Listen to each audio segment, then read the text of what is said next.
خلافت عباسیہ اپنی حکمرانی کی آخری ہچکیاں لے رہی تھی۔ اسلامی ریاستیں تقسیم ہو رہی تھی اور ان کے باشندوں میں باہمی تنافس اور افتراق و انتشار کا زہر پھیل رہا تھا۔ گروہی اختلافات ان کی جڑیں گن کی طرح کھائے جا رہے تھے۔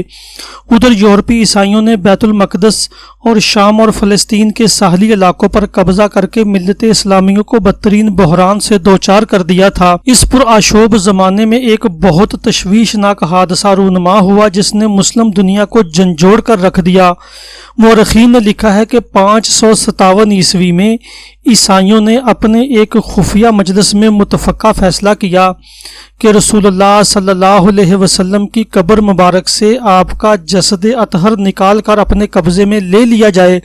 چنانچہ اس تجویز کو عملی جامہ پہنانے کے لیے انہوں نے اپنے 2 آدمی منتخب کیے اور انہیں مدینہ منورہ روانہ کر دیا تاکہ وہ رسول اللہ صلی اللہ علیہ وسلم کا جسم مبارک نکال لائیں اور اس طرح ان کی ناپاک سازش کامیاب ہو جائے۔ وہ دونوں آدمی مدینہ منورہ پہنچے۔ انہوں نے مدینہ کے باشندوں کے سامنے اپنے بارے میں یہ ظاہر کیا کہ ہم مغربی ہیں اور ہمارا تعلق اندلس سے ہے۔ یہ دونوں مسجد نبوی سے باہر قبلے کی جانب اعلی عمر کی رہائش گاہ کے نزدیک ٹھہرے جہاں سے رسول اللہ صلی اللہ علیہ وسلم کی قبر مبارک قریب تھی۔ وہ رہائش گاہ دیار عشرہ کے نام سے مشہور تھی۔ جب مسجد نبوی کی توسیع کی گئی تو مسجد نبوی کے ارد گرد کے مکانات اس کی زد میں آ گئے اور تمام مکانوں کے نشانات مٹا دیے گئے۔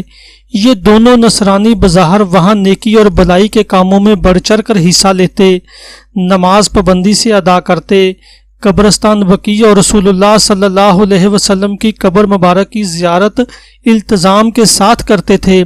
اس طرح انہوں نے اپنے آپ کو نہایت نیک پرہیزگار اور اصحاب خیر کی حیثیت سے متعارف کرا لیا، لیکن اندر ہی اندر وہ اپنی ناپاک سازش کی تکمیل کے لیے کوشاں تھے۔ جب ان کے ارد گرد بالکل سکون ہو جاتا اور لوگ اپنی اپنی ضروریات میں مشغول ہو جاتے، یا جب رات ڈلتی اور سب لوگ نیند کی آغوش میں چلے جاتے، تو یہ دونوں نصرانی اپنی ناپاک مقصد کی تکمیل میں لگ جاتے۔ اصل بات یہ تھی کہ یہ دونوں نصرانی اپنے رہائشی مقام پر خفیہ طور پر ایک سرنگ کھود رہے تھے جس کا رخ قبر نبوی کی طرف تھا۔ سرنگ کی کھدائی سے جو مٹی نکلتی، یہ دونوں وہ مٹی تھوڑی تھوڑی کر کے کبھی اپنے قریبی کنویں میں ڈال دیتے تھے اور کبھی چمڑے کی تھیلی میں بھر کر قبرستان بقیع میں پھینک آتے تھے اور لوگوں کے سامنے یہ ظاہر کرتے کہ وہ بقیع کی زیارت کو جا رہے ہیں۔ یہ دونوں اپنی گھناؤنی سازش کی تکمیل کے لیے ایک مدت تک لوگوں کی آنکھوں میں دھول جھونکتے رہے اور اپنا مذموم کام اپنے پروگرام کے مطابق مسلسل انجام دیتے رہے۔ جب انہیں یقین ہو گیا کہ وہ اب رسول اللہ صلی اللہ علیہ وسلم کی قبر مبارک کے قریب پہنچ چکے ہیں اور مقصد حاصل ہونے والا ہے، تو انہیں یہ فکر دامنے گیر ہوئی کہ جسد اطہر کو کس طرح نکالا اور منتقل کیا جائے۔ چنانچہ وہ رسول اللہ صلی اللہ علیہ وسلم کا جسد اطہر اپنے ساتھ لے جانے کے لیے خفیہ پلان بنانے لگے۔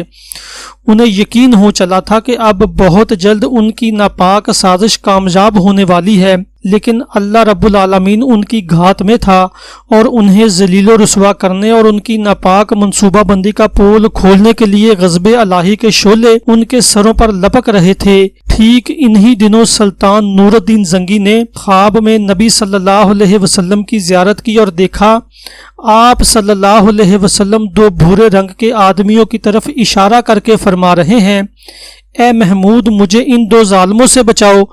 نور الدین زنگی گھبرا کر اٹھا اور نماز پڑھ کر پھر سو گیا، لیکن لگاتار 3 مرتبہ اس نے بعینہ ہی یہی خواب دیکھا۔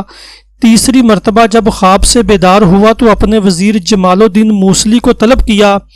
یہ وزیر نہایت عقل مند، ہوشیار، دیندار اور تقوی شعار تھا۔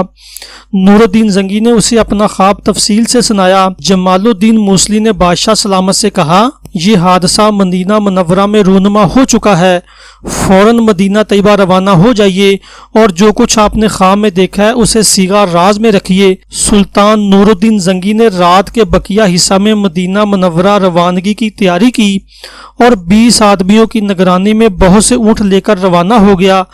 سلطان کے ساتھ اس کا وزیر جمال الدین موصلی بھی تھا جو بہت سا مال و متاع بھی ساتھ لے جا رہا تھا۔ بعض مورخین کا کہنا ہے کہ سلطان کے ساتھ اس سفر میں 1000 اونٹ تھے۔